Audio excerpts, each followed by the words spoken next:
दिया है इसलिए। ठीक है, चलो भाई आज का टॉपिक शुरू करें। चलो तो आज का टॉपिक शुरू करने से पहले एक बढ़िया जोक है तुम्हारे लिए, तो ये जोक जरूर पढ़ना है। ठीक है, आ जाओ आ जाओ।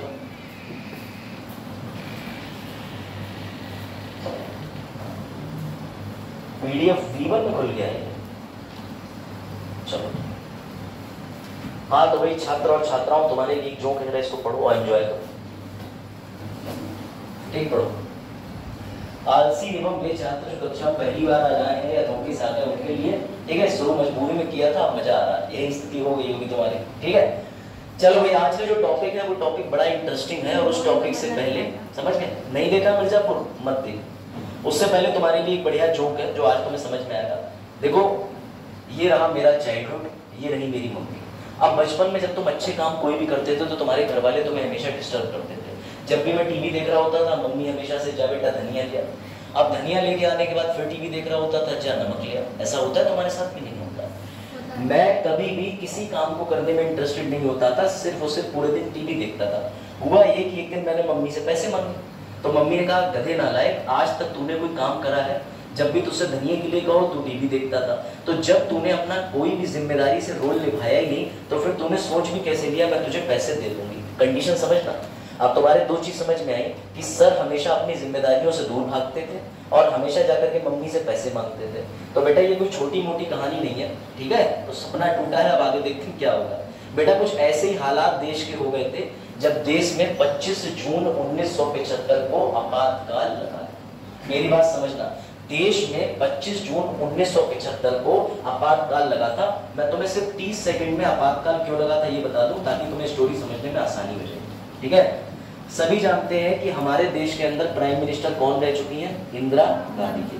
बेटा इंदिरा गांधी वैसे तो हमेशा से राज्यसभा से ही चुनाव जीत करके चुपचाप अपनी कॉन्स्टिट्यूएंसी जारी रखती है। पता नहीं किस बाबा ने इनको राय दे दी कि मैडम इस बार आप जो है लोकसभा का चुनाव लड़ लो, और ये लड़ रही रायबरेली से।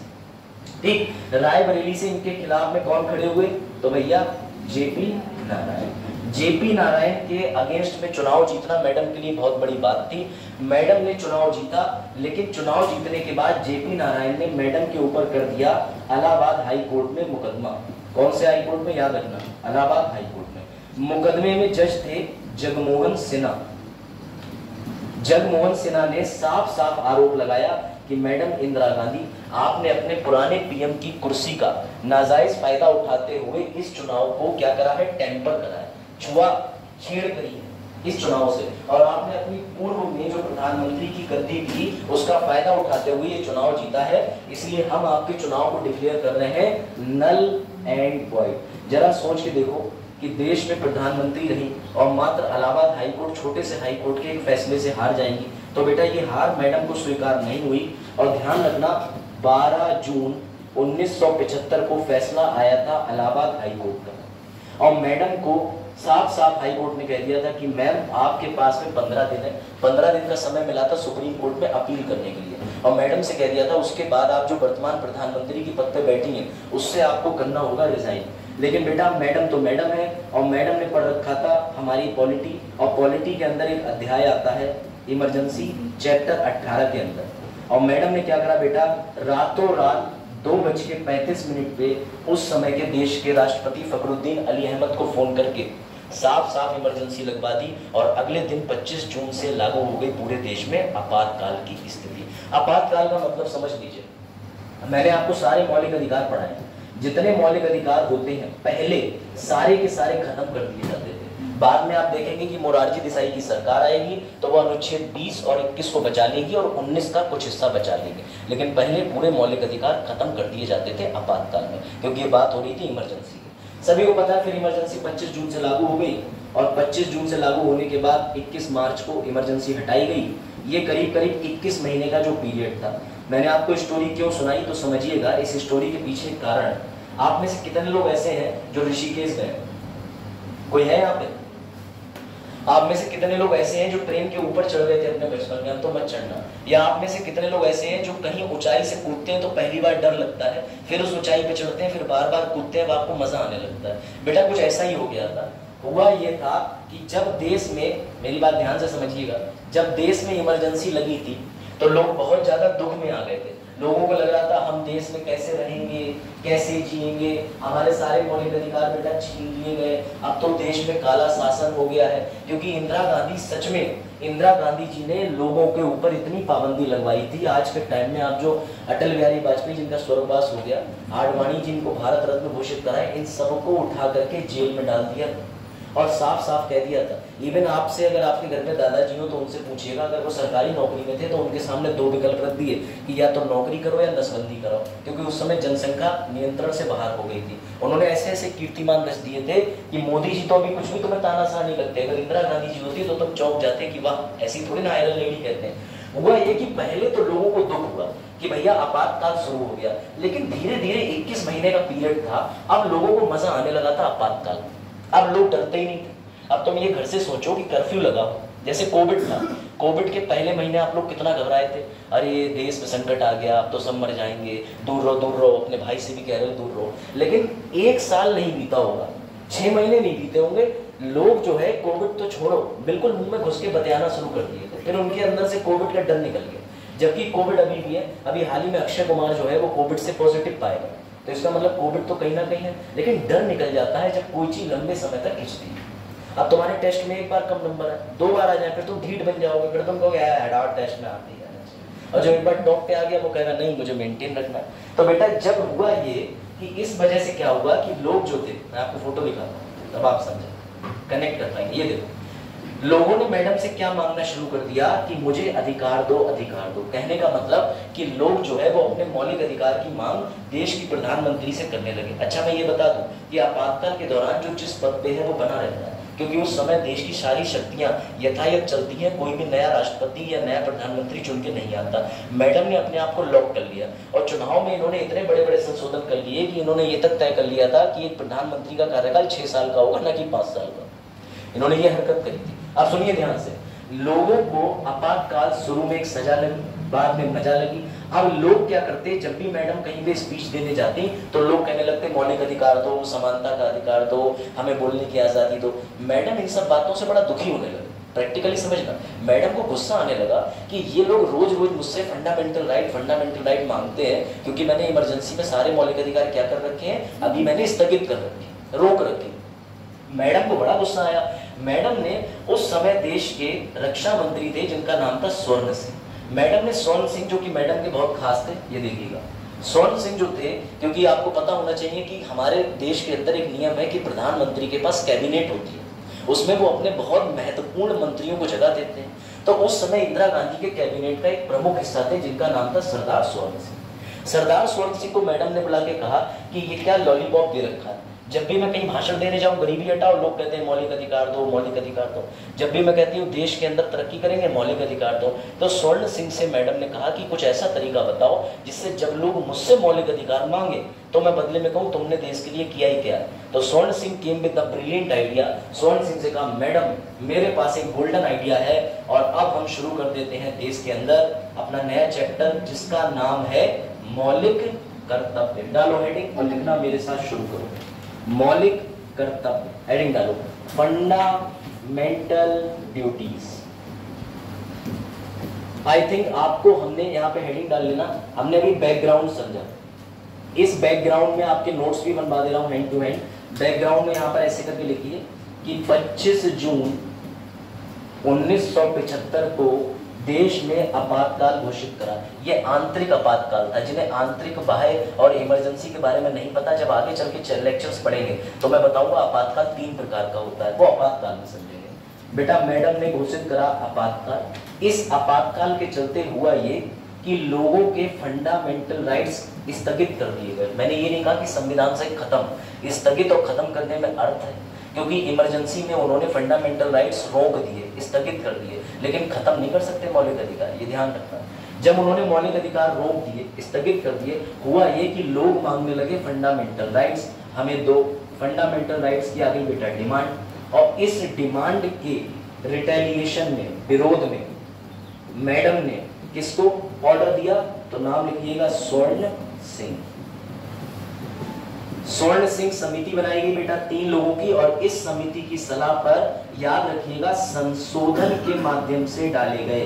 याद रखिएगा, मैं भी आपसे एक प्रश्न पूछूंगा। संशोधन से डाले गए भाग 4 का संशोधन ए, ये इंपॉर्टेंट है। अनुच्छेद सर बता दीजिए 51 का ए, और जोड़ दी गई 10 मौलिक कर्तव्य। सर आपको नहीं पता 11 है, 11वां बाद में जोड़ा। फिर से मैं रिपीट कर रहा हूं, बैठ जाओ बच्चे, फिर से समझना। सर एक सवाल हमसे इंटरव्यू में पूछा जाएगा कि क्या मौलिक कर्तव्य संविधान के अंदर ओरिजिनली थे, मूल रूप से थे? क्या उत्तर दोगे? सर नहीं। क्यों? क्योंकि मौलिक कर्तव्य अगर संविधान में होते तो स्वर्ण सिंह समिति बनाने की जरूरत क्या पड़ती? जब देश में आपातकाल घोषित हुआ, आपातकाल किसने लगाया? इंदिरा गांधी जी ने। क्यों लगाया? क्योंकि वो चुनाव हार गई थी और अपने पद पर काबिज रहना चाहती थी। चुनाव हारने के बाद मैडम ने आपातकाल लगाया, मौलिक अधिकार खत्म कर दिए और मौलिक अधिकार स्थगित कर दिए। स्थगित करने के बाद नागरिकों ने मौलिक अधिकार मांगने की डिमांड करी, तो मैडम आखिर लेडी तो लेडी होती है, मम्मी तो मम्मी होती है। अब मम्मी से तुम कहोगे मम्मी आज हलवा बना दो, तो मम्मी कहीं कमबख्त तूने आज तक कुछ करा है जो हलवा खाएगा शाम को? तो इंदिरा गांधी थी तो लेडी, तो भैया मम्मी ने सीधे कह दिया कि तुमने आज तक क्या करा है जो मैं तुम्हें मौलिक अधिकार दूं? अधिकार तो तब दूंगी ना जब तुमने बदले में देश के लिए कोई कर्तव्य हो। तो नागरिक हंसने लगे, नागरिक बोले ही कहाँ लिखा है, कहाँ लिखा है? तो मैडम को गुस्सा आ गया।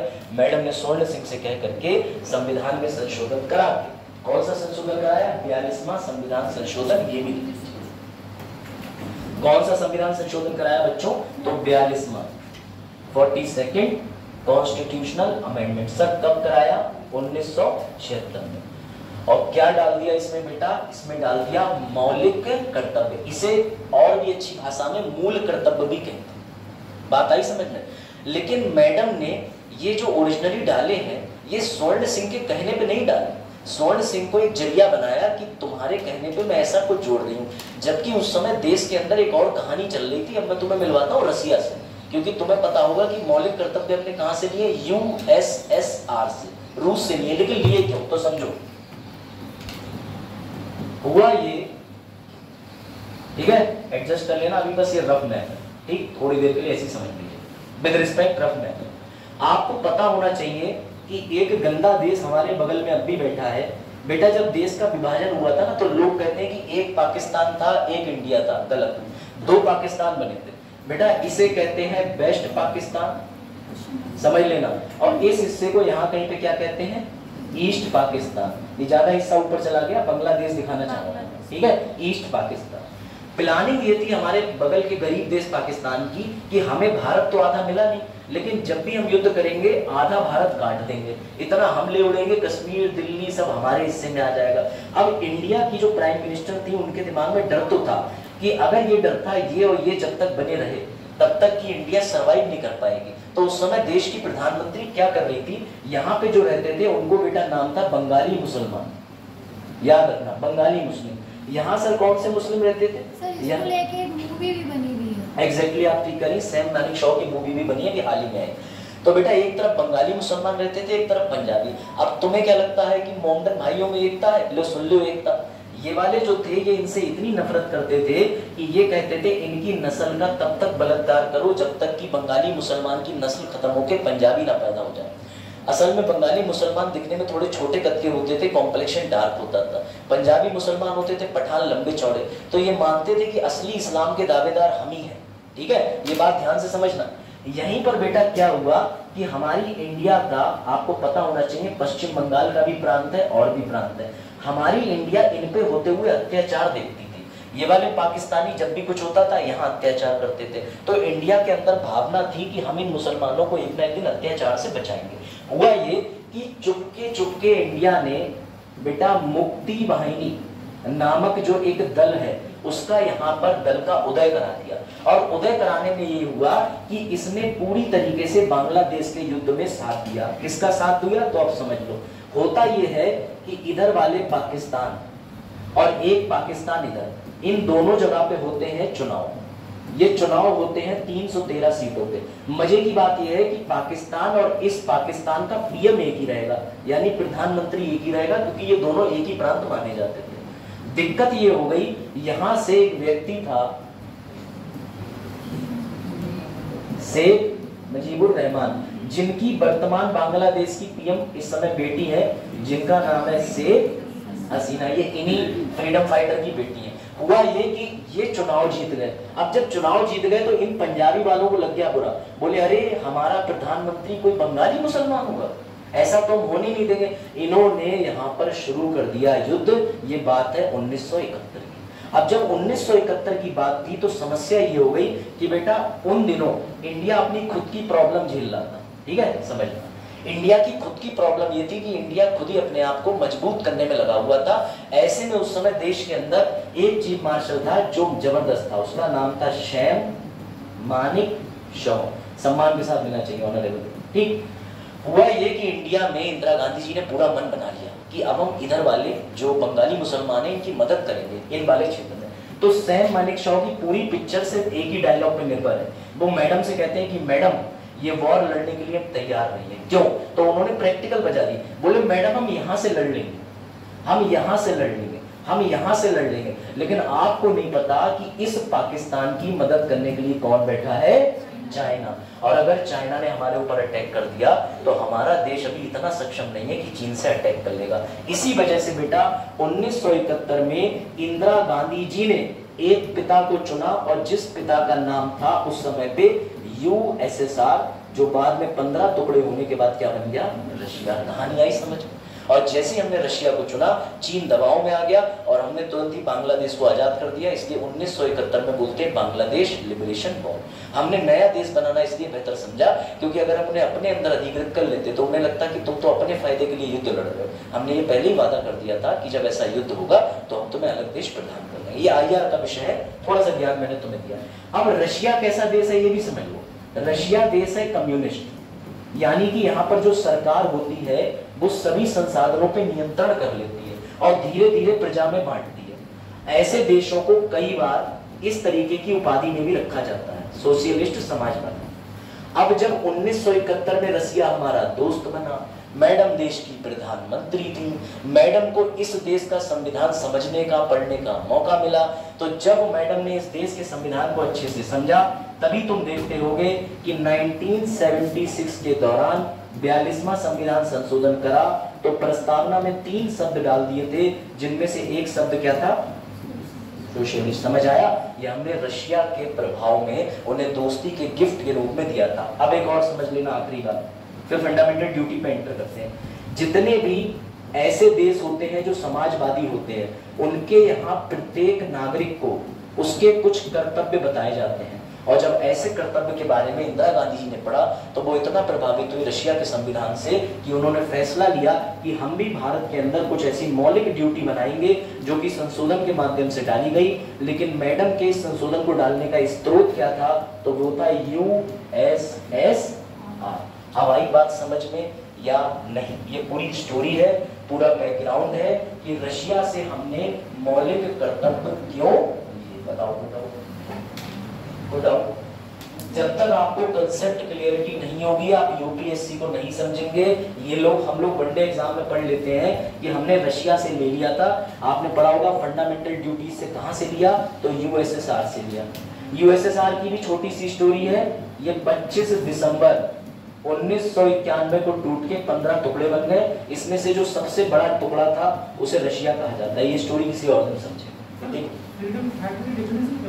फ्रीडम फाइटर की सिंपल सी डेफिनेशन जो है, ये आप इसलिए पूछ रहे हैं क्योंकि करंट में एक मुद्दा चल रहा है बांग्लादेश के अंदर। जो कृष्णपाल ने बात कही है मैं आपको ये भी बता दे रहा हूँ बेटा। इस समय जो ये बांग्लादेश है जिसका जन्म हुआ था 1971 में, उसके अंदर कल एक ऑर्डर आया, शूट एट साइट का ऑर्डर आया। इसका मतलब जहां देखो वहां गोली मार दो। तो ऐसा क्यों चला?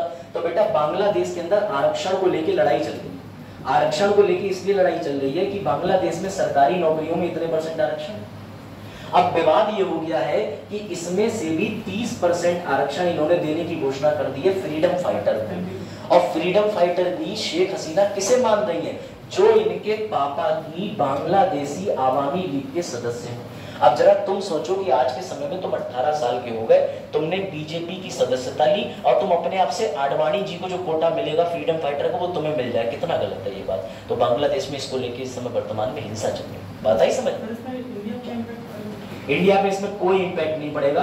इंडिया के ऊपर बस इतना इंपैक्ट है कि इंडिया इस मैटर में ना बोले, कोई स्टेटमेंट ना ले। जो गंगा में हो रहा है इसका भारत में प्रभाव है? हाँ, भारतीय जो स्टूडेंट हैं, भारतीय नागरिक रह रहे हैं, उनके बीच में क्योस हो सकता है, लेकिन बाकी और अच्छा जो बांग्लादेश के लोग इंडिया में रह रहे हैं, आप उनकी बात कर रहे हैं, उन पे कोई प्रभाव नहीं। हमने ये भी सुना कि बांग्लादेश में जो भी चल रहा है इसको कानून की सवाल भी है, हाँ, केवल है। भारत का मुद्दा नहीं है। ठीक है, वहाँ तो क्या है, लोकतंत्र की हत्या हो रही है। हाँ, डेमोक्रेसी बहुत समय का से शेख हसीना जो है लगातार विपक्षी पार्टी के नेताओं को जेल में प्रेस में रोकने की क्या था कुछ लोग। बिल्कुल ठीक है।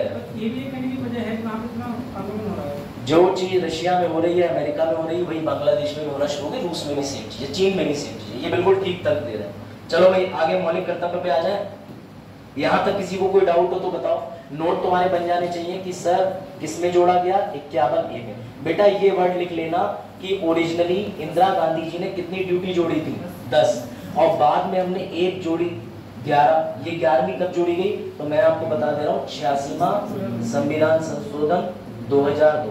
ये कब जोड़ी गई, अटल बिहारी वाजपेयी जी के साथ। ठीक है, ये लिखते चलना साथ में। कितनी ड्यूटी थी, क्या थी, ये बताते हैं। उसके अलावा ये हमने कहां से लिए, तो यूएसएसआर से।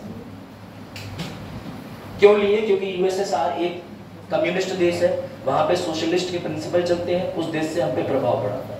याद रखिएगा इसको कौन से भाग में डाला गया है, तो भाग याद रखिएगा 4A। किस समिति की सिफारिश पे, अभी बताया था, आप बताओ। ठीक है, अब शुरू करें। बेसिक चीजें हो गई यहाँ पर। हाँ, लिख लीजिए, लिख लीजिए। कई बार मैं इसी के लिए रिपीट करता हूँ ताकि आपके जहन में बैठ जाए। बीच में क्वेश्चन भी पूछूंगा, लेकिन आई होप अब आप पाकिस्तान में कंफ्यूज नहीं होंगे, है ना। इंडिया का नक्शा जब जब देखना याद करना कि एक तो ये रहा पाकिस्तान ईस्ट वाला, एक ये रहा आपका वेस्ट वाला। यहाँ से कट मारने की सोची। अभी तो कहते थे कि हम कश्मीर ले लेंगे, ले लो, खाली रखा हमने।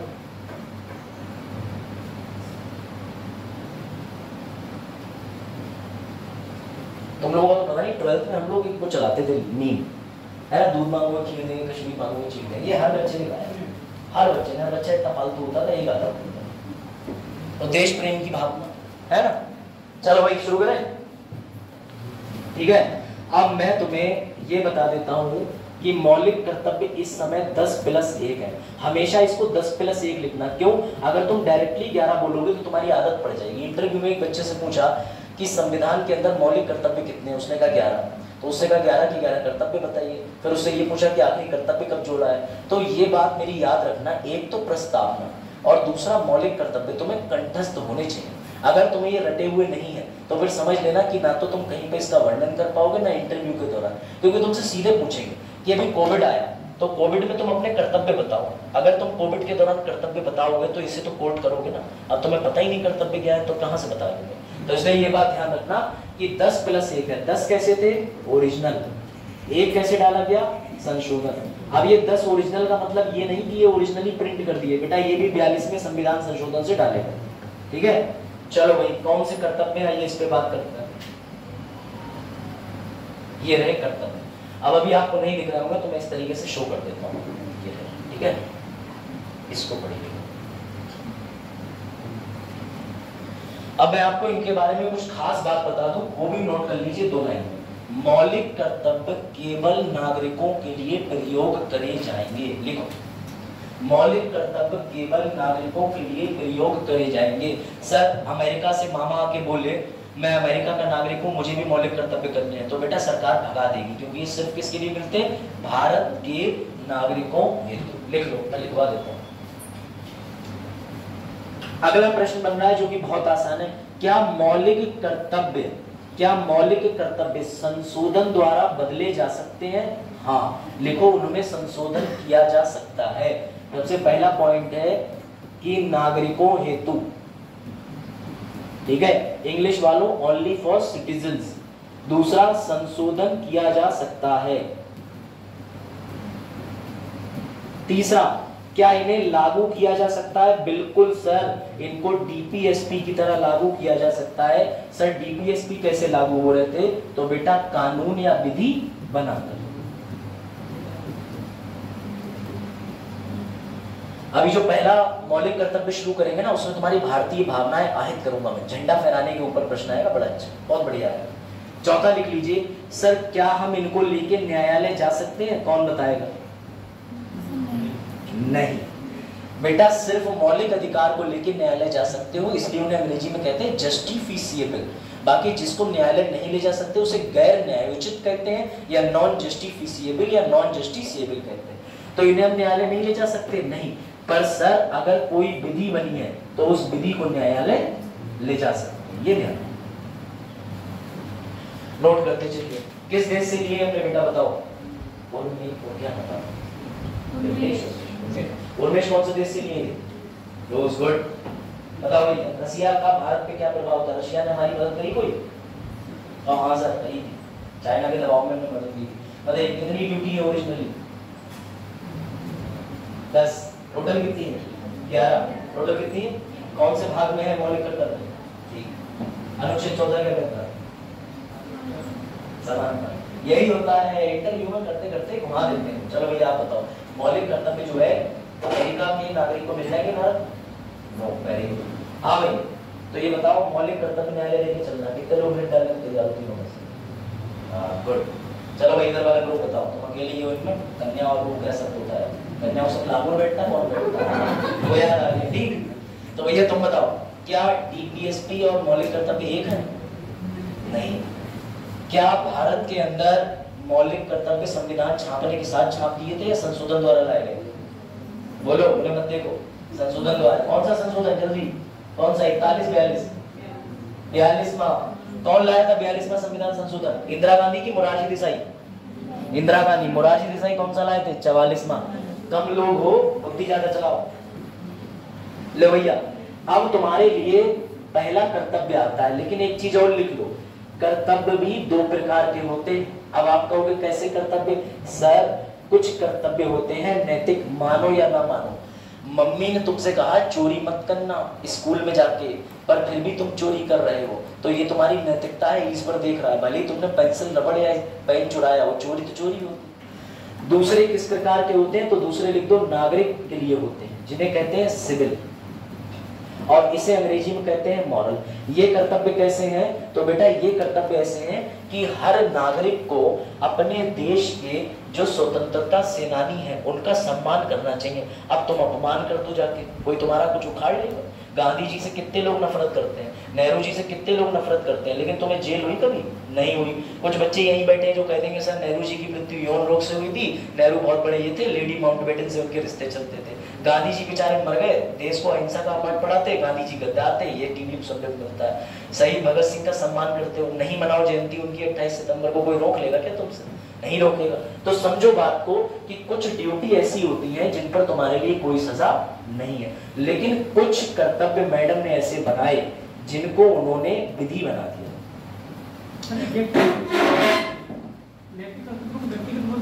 हाँ नैतिक को व्यक्तिगत और नागरिक को आप बोल सकते हो कि जो राष्ट्र के प्रति। वेरी गुड, आपने सही बताया।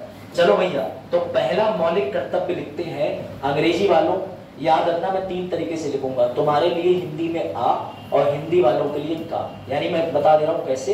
51 के 1 का ए, ये हो गया इंग्लिश के लिए, 51 के 1 का ये हो गया हिंदी वालों के लिए। कोई दिक्कत? अंग्रेजी वालों तुम्हारे लिए मैं लिखूंगा to abide by the constitution and follow, ठीक है, ideals, institution, national flag, national anthem. बता दे रहा हूं, हमें आदर करना है किसका? संस्था का, आदर्शों का, राष्ट्रीय तिरंगे का एवं किसका? राष्ट्रीय गान का। ये सब कर्तव्य किसमें लिखे हुए हैं? यहाँ पर। मेरी बात समझिएगा, इसमें 4 शब्द मेन निकल के आएंगे जो लिख लो। सबसे पहला है आइडियल्स, जिसको क्या बोलते हैं बच्चों? आदर्श, ठीक है। और दूसरा बेटा क्या आ जाएगा? इंस्टीट्यूशन। इंस्टीट्यूशन का मतलब क्या होता है? संस्था। अभी तुम्हें कनेक्शन समझ आ जाएगा। तीसरा क्या होगा? नेशनल फ्लैग, यानी कि हमारा अपना तिरंगा। याद रखना इंटरव्यू का क्वेश्चन है, हमेशा नेशनल फ्लैग से पहले दा लगा देना, क्योंकि जैसे आपने बॉबल पढ़े होंगे, AEIOU और आर्टिकल्स पढ़े होंगे वही वाले AN दा वाले, तो आपने देखा होगा सन को बोलते हैं दासन, क्योंकि पूरी पृथ्वी पे क्या एक ही है। तो देश के तिरंगे तो 10 नहीं है, हमारे देश का एक ही है, तो इसलिए कहा जाता है दा नेशनल फ्लैग। ऐसे हमारे देश का दा नेशनल एंथम, यानी वही आप राष्ट्रीय गान। तो बेटा 51 एक का या 51 एक का ए कहता है कि तुम्हें इन चारों चीजों का पालन करना है। सर कहाँ लिखा हुआ है? बेटा आप जरा एक बार इसको पढ़ लो बड़ा अच्छे से, पहला वाली ड्यूटी पढ़ो।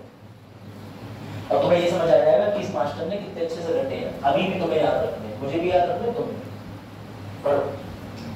संविधान का पालन करें, उसके आदर्शों संस्थाओं, ठीक है, इसके अलावा राष्ट्रध्वज और राष्ट्रगान का आदर करें। अब समझना ध्यान से, सवाल ये आएगा सर ये कौन सी ड्यूटी है, तो बताओ जरा तुम्हें इसे देखने में क्या लग रहा है, ये मॉरल लग रही है या नागरिकों के लिए लग रही है, बताओ। ध्यान से समझना है, ये ड्यूटी तुम्हें हल्की फुल्की लग रही है या भारी भरकम लग रही है। सर राष्ट्रध्वज की बात हुई है, राष्ट्रगान की बात हुई है, तो सर ये नागरिकों के लिए बड़ी ड्यूटी है, ये मॉरल ड्यूटी नहीं है, मेरी बात याद रखना, नैतिक ड्यूटी नहीं है। अगर तुमने इसका अपमान करने की सोची तो तुम्हें जेल जाना पड़ सकता है। उसका कारण राष्ट्रीय तिरंगा हर घर में ऐसे फहराने की छूट नहीं थी। तिरंगा रोड पे पड़ा हो और तुम उस पर पैर से कुचल दो, ये काम अभी कनाडा ने करा था, मक्कार कनाडा ने। कनाडा में वहां पर हर साल उनका अपना कनाडा दिवस मनाया जाता है, उसमें उन मक्कार लोगों ने इस बार पीएम मोदी को जेल की सलाखों के पीछे खड़ा करके दिखाया, इंदिरा गांधी की गोली लगने वाला दृश्य दिखाया। तो वो हमारे देश को लेकर के बड़ा टोंट करते हैं, लेकिन मजबूरी है क्योंकि ये मौलिक कर्तव्य कहाँ लागू होते हैं, सिर्फ भारत के अंदर। समझ गए? भारत में तुम ऐसा करके देखो, अगले तुम्हारे ऊपर लगेगी रासुका, है ना, ऐसे ऐसे खतरनाक लोग। तो अब मैं तुम्हें इसको डिफाइन करता हूँ और इसको डिफाइन करने में तुम्हें मजा आएगा, अपने ऊपर गर्व महसूस होगा। कैसे समझना, हुआ ये कि एक दिन संजीव जो है, ये वाले संजीव नाम है ना, वरना वीरपाल कहेंगे फिर मुझे संजीव कह रहे हैं, वो वीरपाल है। तो समझना जरा ध्यान से बच्चों, हुआ ये कि एक दिन संजीव ने अपने घर पर राष्ट्रीय ध्वज फहराया। ये बात मान के चलो 1989 की ले लेते हैं, ठीक, इतने पुराने तो ये है भी नहीं। एक दिन इन्होंने अपने घर पर राष्ट्रीय ध्वज फहराया। अचानक पुलिस आई और पुलिस ने इनके ऊपर डंडे बरसाना शुरू कर दिए और इनसे बोला कि तुम्हारा ये जो तिरंगा, तुम्हारी हिम्मत कैसे हुई टांगने की, क्या तुमने परमिशन ली? तो इन्होंने कहा अरे ऐसे कैसे, ये राष्ट्रीय ध्वज तिरंगा है और तिरंगा देशभक्ति देश प्रेम के प्रतीक है, मैं तो टांगूंगा। बेटा हुआ ये ऐसा ही सेम काम कर दिया था जो संजीव ने करा। उनका नाम था नवीन जिंदल।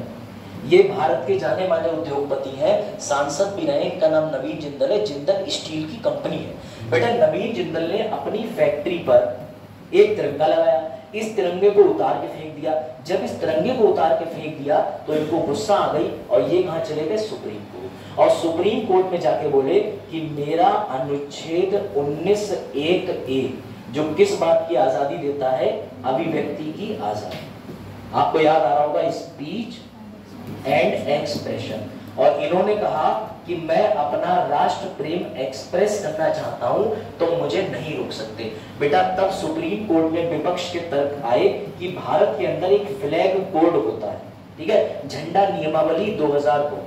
ये झंडा नियमावली कहती है कि सामान्य नागरिक को शाम को झंडा अपने ऊपर मकान पे नहीं रखना है। सुबह सूर्योदय से पहले झंडा नहीं रहेगा, सूर्योदय के बाद में नहीं रहेगा, ठीक है, यानी बीच के टाइम में चढ़ा सकते हो। तो जब इन्होंने इस पर केस करा तो बेटा मजबूरी में आकर के कह लो या दबाव में सुप्रीम कोर्ट ने कहा कि नवीन जिंदल यू आर राइट। और बेटा उस दिन से हम प्रत्येक भारतीय को ये सम्मान मिल गया कि हम अपने घर में तिरंगा लहरा सकते हैं, वरना तुम्हें तिरंगा अपने घर लहराने की अनुमति नहीं थी। नवीन जिंदल तुम्हें दिखा देते हैं कौन है।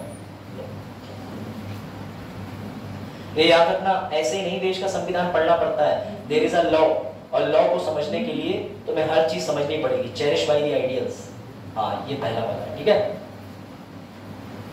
ये रहे नवीन। इनकी मम्मी पूरे भारत में सबसे अमीर मम्मी, इनका नाम है सावित्री। भारत की सबसे अमीर महिला सावित्री जिंदल के सबसे छोटे बेटे नवीन जिंदल। इन्होंने इस बात को इतना अच्छे तरीके से करा कि इन्होंने आगे चल के एक फ्लैग फाउंडेशन नाम की संस्था बना दी। ये हर वर्ष 15 अगस्त 26 जनवरी पर तिरंगे बांटते हैं मुफ्त में और बड़ी बड़ी जगहों पर जाकर के भारत के झंडे का प्रतिनिधित्व भी करते हैं। ये एमपी भी रह चुके हैं, एमपी मतलब सांसद, ठीक है, राज्यसभा से नामांकित होकर के जो होते हैं 12 लोग उनमें से, ये ध्यान रखना, ठीक है। तो बेटा याद रखना भारत के अंदर क्या है, फ्लैग कोड। तो तुम्हें एक बात समझ में आ गई कि सर आपने, मैंने ये भी मेंशन कर दिया है कौन सा अधिकार हो गया था, 19(1) का अभिव्यक्ति की स्वतंत्रता। ये कहां गए, कोर्ट। कौन से कोर्ट के अनुच्छेद के तहत गए, 13 के 32 सुप्रीम कोर्ट। और जब ये सुप्रीम कोर्ट गए तो बेटा ये केस, ये लिखा केस था।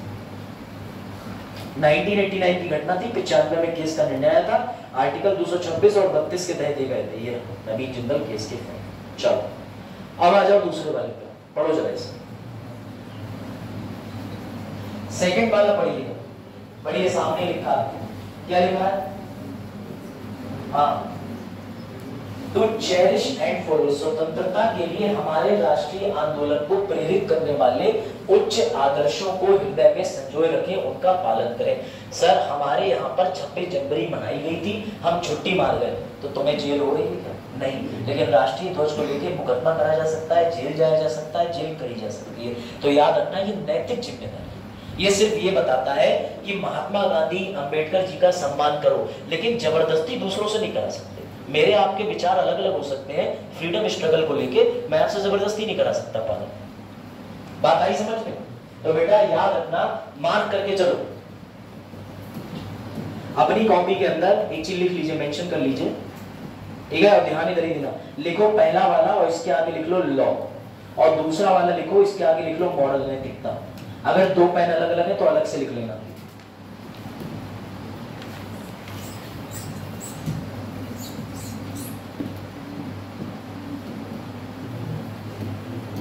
ठीक है, ये मॉरल हो गया, और ये कौन सा हो गया? नागरिक के लिए। तो आप इसे कह सकते हो सिविल राइट। इस पे कानून है, इस पे कानून नहीं है, ये चीज ध्यान रखना, ठीक है? यानी कि जो सेकंड वाला है, जिसे खा बोल रहे हैं, पी बोल रहे हैं, इसको मानो या ना मानो, आपके लिए कोई भी सजा नहीं होगी। आगे बढ़े, तीसरा वाला पढ़े, अब समझिएगा। तीसरा वाला ये है भैया, जो सीधी सीधी बात कहता है। कोई बता सकता है तीसरा वाला क्या है? देखो कितना आता है आपको। हाँ हाँ, क्या लगता है तीसरा वाला क्या होगा? क्या चीज? हाँ बिल्कुल आप सही कह रहे हो। तीसरा वाला क्या हो सकता है बताओ भैया? स्वतंत्रता के लिए टू चेरिश हो गया, और हाँ अपहोल्ड करके याद आ रहा है बेटा? तीसरा वाला जो है वो इतना प्यारा क्लॉज है, उसमें लिखा है कि देश की अखंडता, जिसे संप्रभुता बोलते हैं, वहां लिखा है प्रभुता, अखंडता और एकता को बचाए रखना है। टू अपहोल्ड सोवेरेनिटी, यूनिटी, इंटीग्रिटी, जो प्रियम्बल में छपा हुआ है। ये रहा बेटा, ये देखो, ये रहा सबसे इंपॉर्टेंट, सबसे इंपॉर्टेंट। क्यों सर इंपॉर्टेंट है? क्योंकि इंदिरा गांधी जी की एक ट्रिक मैंने पकड़ी कि अगर ये 11 है तो पहले वाले पे कानून है, दूसरा फ्री, तीसरे पे कानून, चौथा फ्री, पांचवें पे कानून, छठा फ्री। यानी जो विषम संख्या है, ऑड नंबर है, 1, 3, 5, 7, 9, 11, इन पे कानून है, लेकिन 2, 4, 6, 8, 10 पे कानून नहीं है। ये ध्यान रखना। तो तीसरे वाले के बारे में बात कर लेते हैं बेटा। टू अपहोल्ड एंड प्रोटेक्ट, प्रभुता, एकता, अखंडता। सर इसको आप कैसे बताना चाहते हैं? समझो, अगर आपने धोखे से भी, प्रैक्टिकल करते हैं, आज को नया बच्चा तो आया ही होगा जो फंस जाएगा, ठीक? चलो भैया, वर्तमान सरकार से आप खुश हैं? हाँ, डबल खुश। वर्तमान सरकार से आप खुश हैं? कितने लोग क्लास में बैठे हैं जो वर्तमान केंद्र सरकार से खुश नहीं? ठीक, संजीव, कोई तो फंसा। और कोई? और कोई? बेटा जिस मूवमेंट संजीव ने हाथ खड़ा करा, मुबारक हो संजीव, तुम्हें हो गई आजीवन कारावास।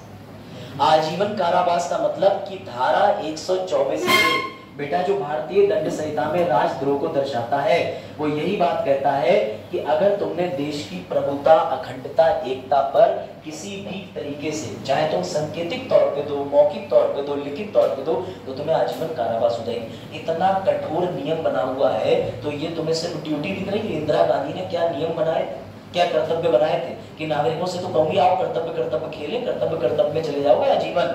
तो बेटा याद रखना, ये जो तीसरा वाला है, तुम नोटिस करना, मैंने एक चीज और करी है, जो कठिन है वो रेड पेन से, जो सॉफ्ट है वो ग्रीन पेन से लिखा है। तो ये किस पेन से? सीधे समझ जाओ, रेड से, यानी खतरा, लो।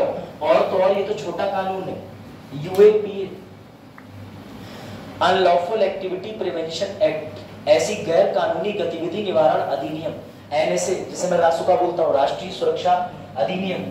इसके अलावा एक और दिया 66-98, श्रेया सिंघल का केस पढ़ा चुका, ये भी छोड़ दो। ये पढ़ो, नए कानून जो आए हैं उनमें पढ़ो। स्वागत, हेट स्पीच, तुमने धोखे से कहा सारे डेड चोर है, अब वो कहेंगे आ जाओ 3 साल के लिए, क्योंकि तुमने जो बोला है वो बेटा कड़वा सच है, हेट स्पीच है, आ जाओ सामने। तो ये समझना, आप जो नए कानून आए हैं, भारतीय न्याय संहिता, भारतीय नागरिक सुरक्षा संहिता और भारतीय साक्षरी नियम, तीनों में हेट स्पीच के लिए 3 साल की सजा कर दी। अब तुम इंटरनेट पे मत लिख देना मोदी जी आपने भाषण अच्छा नहीं दिया था, मोदी जी कहेंगे हैप्पी बर्थडे टू जी, ये ध्यान रखना, ठीक है। तो बेटा ये देखने में कर्तव्य छोटा लगता है, लेकिन इस कर्तव्य का रोल समझ रहे हो, जेल पहुंचाते हैं ना आजीवन। अगले कर्तव्य की बात करते हैं। चौथा कर्तव्य यह है कि जब भी देश की सुरक्षा की बात आएगी और तुम्हें राज्य की सरकार ऑर्डर करेगी कि भैया जितने क्लास के अंदर बैठे हो सबके सब आ जाओ, युद्ध लड़ना है, तो तुम्हें जाना पड़ेगा। इसी को कहते हैं अपहोल्ड एंड प्रोटेक्ट, यानी ये to defend the country and render national service, देश की रक्षा करें और आह्वान किए जाने पर राष्ट्र की सेवा करें। लेकिन बेटा सबसे बड़ी बात यह है, इसको किस कलर के पेन से लिखा है? ग्रीन से। और ये कौन से नंबर का है? चौथे का। और चौथा कैसा नंबर है? इवन। तो मैंने कहा ना कि इंदिरा गांधी जी ने नंबर 1 को कठोर बनाया, 2 को आसान बनाया, 3 को कठोर बनाया, तो चौथे को कैसा बनाया? आसान। आप में से कितने लोग बैठे हुए हैं जिन्होंने कोविड के दौरान जा करके अस्पतालों में खुद से मदद करी? बता दो कोई है? तो और 2-4 मार। आपको पता होना चाहिए कि डीएम साहब ने अखबार में विज्ञप्ति निकाली थी, पैसा एक नहीं मिलेगा, आप कोविड सहायता समूह के तौर पर फ्री में काम करने आना चाहे तो आ सकते हैं, लेकिन मर गए तो 2 करोड़ बीमा का शुल्क मिल जाएगा। यानी तुम जाओ और मरो तभी घर वालों को फायदा हो। तो कई लोग अपनी मर्जी से नहीं गए। क्या किसी को फांसी होगी ना जाने, कोई धारा लिखी गई, आपके पापा से कहा जाए, एक नियम बताता हूँ भारत में, अब इसका आप उत्तर दें, संजीव और लो वालों से अपेक्षित है।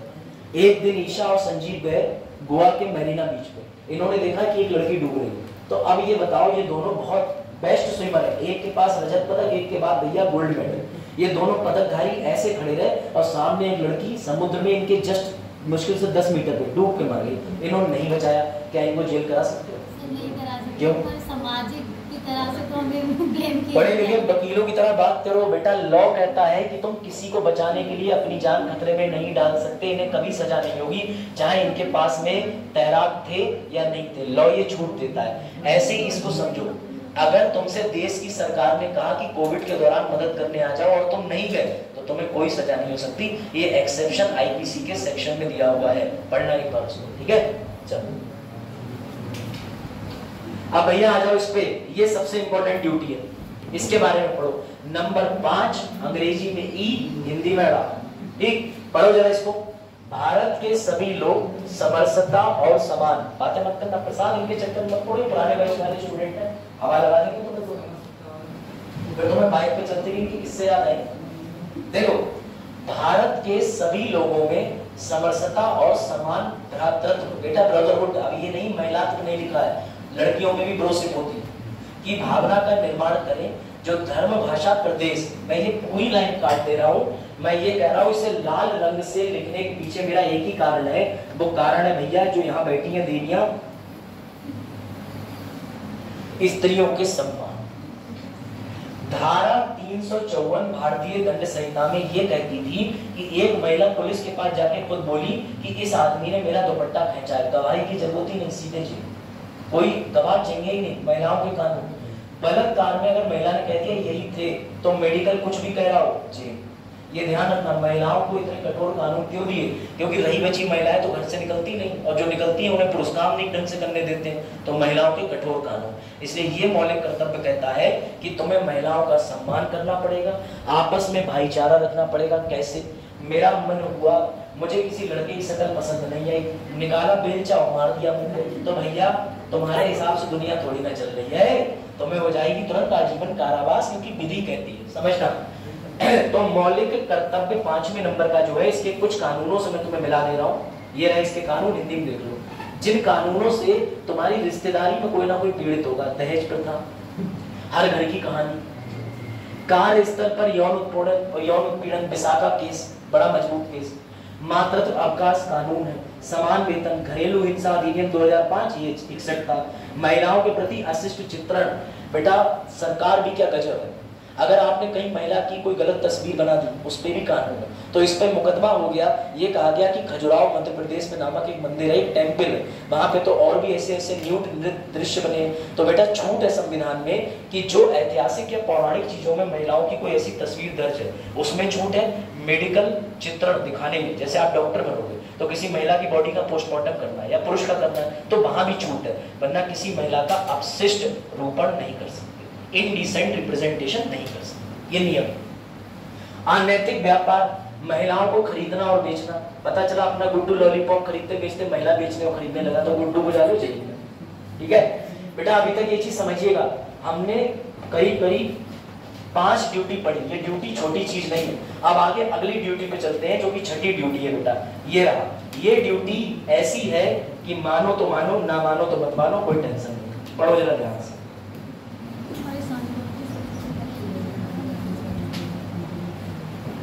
है ना, ये पढ़िए जरा इसको एक बार। To value and preserve, Hindi पढ़ लो। हमारी सामाजिक, ठीक है ना, संस्कृति और गौरवशाली परंपरा। अब शिवांशी अपने घर पे आषाढ़ी की पूजा नहीं करती, तो मैंने कहा क्यों नहीं करती? बोली क्यों, मेरा मन मेरा कर्तव्य, जे थोड़ी ना कर दो। तो बेटा तुम्हारी परंपरा को बचा के रखो या ना रखो। अब कोई मुस्लिम नॉनवेज खाना छोड़ दे तो 4 मुस्लिम जाकर के थोड़ी ना खड़े हो जाएंगे, अरे लाहौर बिला मुब्बत तुम नहीं खा रहे, तुमने पाप कर दिया, दोजख में जाओगे। दोजख में, समझ रहे हो, दोजख मतलब नरक होता है। तो बेटा हाँ, तो क्या कोई मुस्लिम प्रेरित कर सकता है? नहीं कर सकता। मेरी मर्जी, मैं खाऊं या ना खाऊं। तो बेटा ऐसी चीजों के लिए, इस कर्तव्य के लिए कोई भी सजा नहीं होती। ये कुल मिलाकर के नैतिक कर्तव्य आते हैं कि तुम अपनी परंपरा बनाओ मत बनाओ। शादियां पुरुषों में, महिलाओं में दिन में होती थी, हिंदुओं में उठा करके उन्हें रात में कर दिया, क्योंकि साहब बाबूजी आ रहे हैं 5 बजे के बाद ऑफिस, उससे पहले वो आ नहीं सकते। वो शादी अटेंड करें कि वो अपनी छुट्टी की 1200 रुपए कटवाए, तो इसलिए बाबूजी के चक्कर में शाम को हो गया। आज भी फेरे सुबह के वक्त ही लिए जाते हैं अगर कभी ढंग का कोई पंडित हो। अब वो बात अलग है कि पंडित जी को या तो जल्दी जाना हो या लूज मोशन लगे हो, तो फिर जल्दी कहानी हो जाती है। चल ठीक है, तो याद रखना, संस्कृति बचाने के लिए तुम्हारे ऊपर है कि तुम चाहो तो तुम मनाओ, त्योहार नहीं मनाना मत मनाओ। चलो भैया अगला लिखो। अगला ये रहा, इसमें मुझे कुछ कहने की जरूरत ही नहीं। लिखिए, पर्यावरण संरक्षण अधिनियम 1986। देखो बेटा, ड्यूटी नंबर डालो, ड्यूटी नंबर 7वां, अंग्रेजी में जी, हिंदी में छा। और इनकी अभी ट्रिक बता दूंगा कि ये सब याद कैसे रखनी है, वरना तुम तो भूल ही जाओगे। लेकिन आज ही आज ट्रिक काम नहीं करेगी, आज ही रिवाइज करते रहना। लिख रही हो बेटा? लिख लो। इसकी आज पीडीएफ दे दूंगा मैं तुम्हें, वरना फिर दुख आ जाएगा। पीडीएफ हाँ, बारिश बहुत विकट हो रही है, तेज हो रही है दोस्तों, तेज विकट हो रही है। हाँ मैंने तो तेज बोला, मैं तो एक्सपर्ट से। देखो पढ़ा सकते हैं, ध्यान दो इधर। अरे कोई दिक्कत, अब बाढ़ नहीं आएगी, आ चुकी बाढ़, ठीक। चलो देखो बेटा, 7वां वाला सबसे अच्छा है। हुआ ये कि एक दिन कृष्णपाल जी ने विज्ञापन देख लिया, मुंह में रजनीगंधा कदमों में दुनिया। ध्यान से समझना, एक विज्ञापन आता है, प्रैक्टिकल है। तो कृष्णपाल जी गए, इनके घर के पास में बढ़िया सा एक बाग पड़ा था। ये पहले इस कोने में गए, इन्होंने पिचकारी मारी एक पेड़ पे, तो पेड़ ने कहा हम पे किसने हरा रंग डाला, खुशी ने हमारी हमें मार डाला। ये जा जाके प्रत्येक पेड़ पर, प्रत्येक उपवन पर पिचकारी मारते फिर रहे थे। तो बेटा देश के प्रधानमंत्री ने कहा कि जिसका मन कर रहा है झील में नहाने कम यूरिन करने ज्यादा उतर रहा, जिसका मन कर रहा है वृक्ष काट के ले जा रहा है। तो बेटा ये कर्तव्य बनाया कि तुम्हें प्राकृतिक पर्यावरण को बचाना है, लेकिन लोग मानते कहाँ। तो उन्होंने इसे कठोर अवस्था में डाला, नागरिक अधिकार बना दिया और इसके लिए डिफाइन कर दिया पर्यावरण संरक्षण अधिनियम 1986, जैव विविधता अधिनियम 2002। याद रखना। और ये सब भी इंदिरा जी ने ऐसे ही नहीं करा था बेटा। 1972 में इंदिरा जी खुद गई थी स्टॉकहोम सम्मेलन में, वहां से उन्हें प्रेरणा मिली कि पर्यावरण के लिए तो मैं कुछ कर ही नहीं रही हूँ, मैं तो इमरजेंसी लगा के अपनी सत्ता काबिज कर रही हूँ। तो उन्होंने एक ड्यूटी किसके प्रति समर्पित कर दी? पर्यावरण के प्रति। लिखा? इसमें लिखो। अब अगली वाली जो ड्यूटी है वो और बढ़िया ड्यूटी। अगली ड्यूटी है 8वीं ड्यूटी, ठीक है। इस ड्यूटी में कुछ शब्द लिखे हुए हैं, उनको लिख लो।